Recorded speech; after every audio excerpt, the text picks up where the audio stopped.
केरला के आदरणीय मुख्यमंत्री श्री पिनरई विजयन साहब, पंजाब के लोकप्रिय मुख्यमंत्री श्री भगवंत मान साहब, मंच पे मौजूद कई राज्यों के और कई पार्टियों के आज यहां पे आए हुए सभी नेतागण और मंत्रीगण और यहां पे आए हुए सभी भाइयों बहनों, आप सब लोगों को मेरा नमस्कार, सबको मेरा प्रणाम। मुझे लगता है आज इस देश को ये दिन भी देखना था। ये जंतर मंतर वो जगह है जहां पे इस देश की प्रजा सरकारों के एक्सप्लॉयटेशन से तंग आके यहां पे धरने प्रदर्शन करने आती है।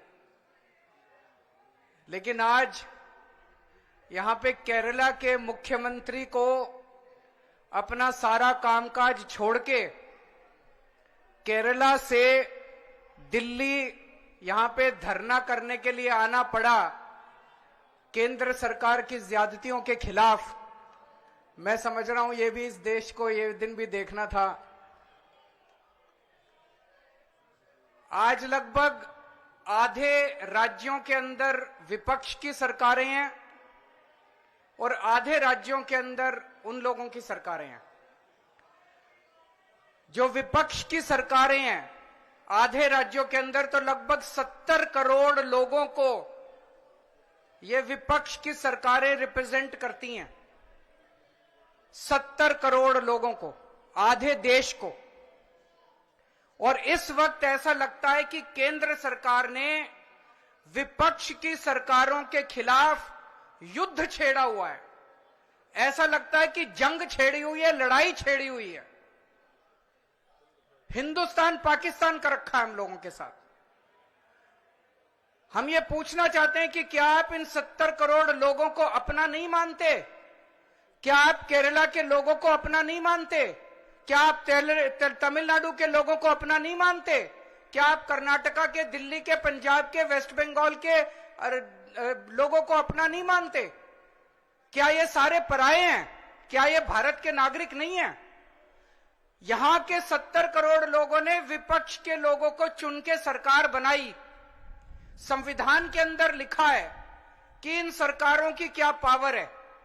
शिक्षा की पावर राज्य सरकारों की, स्वास्थ्य की पावर राज्य सरकारों की। संविधान के अंदर लिखा है कि क्या क्या पावर है।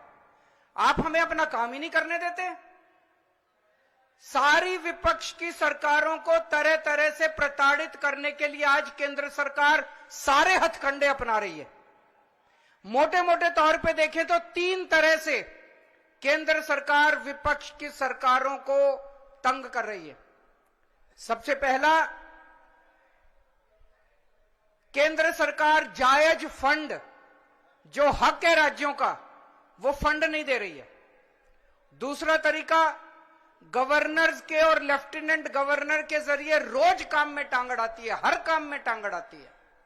और तीसरा तरीका, एजेंसीज को छोड़ के जिसको मर्जी पकड़ के जेल में डाले जा रहे हैं, जिसको मर्जी पकड़ के जेल में डाले जा रहे हैं। सबसे पहले मैं पहले तरीके पे आता हूं। यहां पे पिनरई विजयन साहब बैठे हैं, पंजाब के मुख्यमंत्री बैठे हैं, मैं दिल्ली का मुख्यमंत्री हूं और कई सारे राज्यों के मंत्रीगण आए हुए हैं। हम सारे रोज इस बात को झेल रहे हैं कि जो जायज फंड उस राज्य के बनते हैं वो फंड हमें नहीं दिए जा रहे।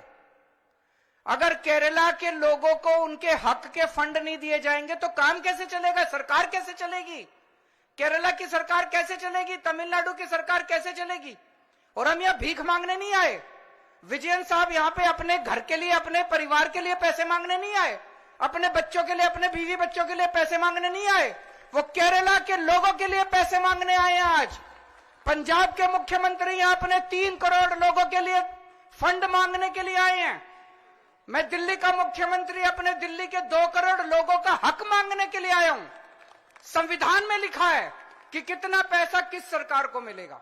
ये वाला टैक्स आएगा, मैं इनकम टैक्स में था, ये थोड़ा सा ज्यादा जानता हूं इसको।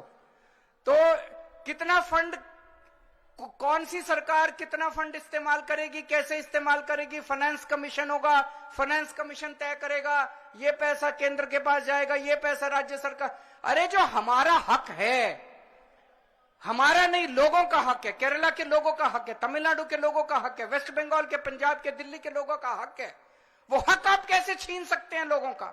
आप उनका काम कैसे रोक सकते हैं? अगर आप हमारे लोगों के पैसे नहीं देंगे तो हम सड़कें कैसे बनाएंगे, बिजली कैसे देंगे, लोगों का विकास कैसे करेंगे? मैं भी एक दो बैनर देख रहा था, उसमें लिखा था कि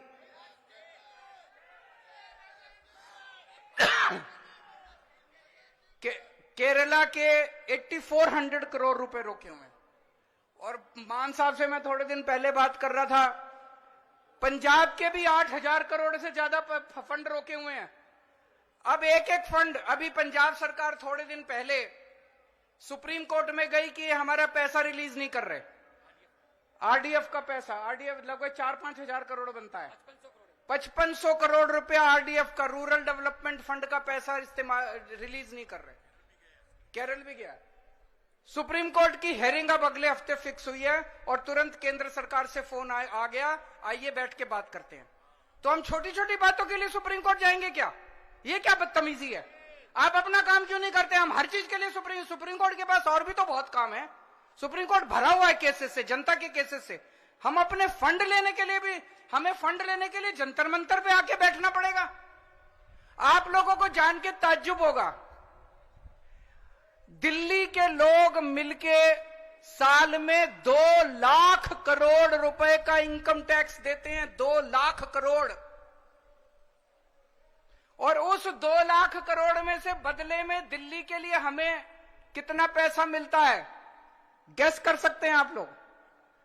2 लाख करोड़ रुपए हम केंद्र सरकार को देते हैं दिल्ली के लोग मिलके इनकम टैक्स में, और उस 2 लाख करोड़ में से दिल्ली के लोगों को एक साल में 325 करोड़ रुपए मिलते हैं। इतना तो अंग्रेजों ने भी नहीं लूटा होगा 100 साल में जितना ये लोग लूट रहे हैं। ये तो हद हो गई है। तो कपिल सिब्बल साहब का स्वागत है। दूसरी चीज, गवर्नर्स और लेफ्टिनेंट गवर्नर्स के जरिए ये जिस तरह से सरकारों को तंग कर रहे हैं, संविधान के अंदर साफ साफ लिखा है कि ये हमारे सब्जेक्ट्स हैं। उन सब्जेक्ट्स के अंदर भी रोज गवर्नर हर राज्य के अंदर टांग अड़ा रहे हैं। सबसे इंटरेस्टिंग तो अभी पंजाब के अंदर हुआ। पिछले साल पंजाब सरकार ने बजट सेशन, अपनी असेंबली का बजट सेशन कॉल करने के लिए गवर्नर के पास फाइल भेजी। गवर्नर ने बजट सेशन करने की परमिशन नहीं दी। सोचिए, एक चुनी हुई सरकार, फुल स्टेट, उसका मुख्यमंत्री, उसकी कैबिनेट प्रस्ताव पारित करके कहती है कि हम फलानी तारीख से बजट सेशन बुलाएंगे और उसमें राज्य का अगले साल का बजट पास करेंगे। गवर्नर ने बजट सेशन की भी परमिशन नहीं दी। अल्टीमेटली सुप्रीम कोर्ट जाना पड़ा। सुप्रीम कोर्ट ने गवर्नर को खूब लताड़ा। लेकिन प्रॉब्लम यह है कि इनको लताड़ का, गाली गलौज का, इनको सुप्रीम कोर्ट रोज लताड़ता है, इन लोगों को, इनको कोई फर्क ही नहीं पड़ता। तो इस तरह से दिल्ली के अंदर तो आप सब लोग देख ही रहे हैं कि हर काम के अंदर किस तरह से लेफ्टिनेंट गवर्नर हर काम के अंदर, छोटे से छोटे काम के अंदर टांग अड़ा रहे हैं। और तीसरा तरीका है ईडी। यह अब इनका एक नया हथियार आ गया, ईडी। अभी तक इस देश के अंदर यह कानून होता था कि अगर आपने कोई क्राइम किया तो उसकी जांच होती थी, फिर उसमें मुकदमा चलता था। मुकदमे में तय होता था कि कौन कौन दोषी है, कौन कौन निर्दोष है। जो दोषी है उसको सजा मिलती थी, वो जेल जाता था। मुकदमे के बाद, मुकदमा खत्म होने के बाद आदमी जेल जाता था जिसको दोषी माना जाता था। अब तय कर लेते हैं कि इसको जेल भेजना है, तो उसको पकड़ लेते हैं, उसको जेल में डाल देते हैं। फिर सोचते हैं अब इस पे क्या मुकदमा करें, इस पे क्या केस बनाएं। फिर ये केस बनाते हैं और केस बनाने के बाद फिर वो तब तक जेल में रहता है जब तक कि मुकदमा पूरा ना हो जाए और वो निर्दोष साबित ना हो जाए। हमारे देश के अंदर 15-15 साल लग जाते हैं मुकदमे पूरे होने में। तो 15-15 साल किसी को भी पकड़ के जेल, यह भी पीएमएलए जो कानून लेके आए उसमें ही लिखा है कि जब तक उस आदमी को, किसी को भी पकड़ के जेल में डाल दो और जब तक उस आदमी का मुकदमा पूरा नहीं हो जाता, वो निर्दोष साबित नहीं हो जाता, तब तक वो जेल से बाहर नहीं आएगा। ये तो बहुत खतरनाक है। अभी हेमंत सोरेन साहब को इन्होंने जेल में डाल दिया, अभी तक उनके ऊपर कुछ भी साबित नहीं हुआ है, अभी उनके ऊपर मुकदमा नहीं चला है, अभी मुकदमा शुरू भी नहीं हुआ है, अभी जांच चल रही है। लेकिन अगर मुकदमे को 15 साल लगे तो हेमंत सोरेन साहब 15 साल जेल में रहेंगे। और ये तो किसी को भी कर दें, कल मुझे पकड़ के जेल में डाल देंगे, विजयन साहब को पकड़ के जेल में डाल देंगे, स्टालिन साहब को पकड़ के जेल में डाल देंगे, सीतारमैया साहब को पकड़ के जेल में डाल देंगे, सुखविंदर जी को, किसी भी को भी पकड़ के जेल में डाल देंगे और सरकार गिरा देंगे। हेमंत सोरेन साहब को जेल में डाला, उसके बाद 48 घंटे तक ये लोग तोड़ने की कोशिश करते रहे, जेएमएम को तोड़ देते हैं। ये तो भगवान का भला और जेएमएम वालों का महान है, जेएमएम वाले जो टूटे नहीं इनके सामने। तो ये अब ये किसी भी को भी पकड़ के जेल में डाल देंगे, उसकी सरकार तोड़ देंगे और फिर अपनी सरकार बना लेंगे। ये क्या है? ये क्या चल रहा है इस देश के अंदर? कह रहे हैं केजरीवाल भ्रष्ट है। मैं पूछना चाहता हूं, मैंने दिल्ली में बिजली सस्ती, बिजली फ्री कर दी दिल्ली के अंदर, मध्य प्रदेश में, गुजरात में, उत्तर प्रदेश में सबसे महंगी बिजली मिल रही है देश में। तो बिजली फ्री करने वाला चोर है कि बिजली महंगी करने वाला चोर है?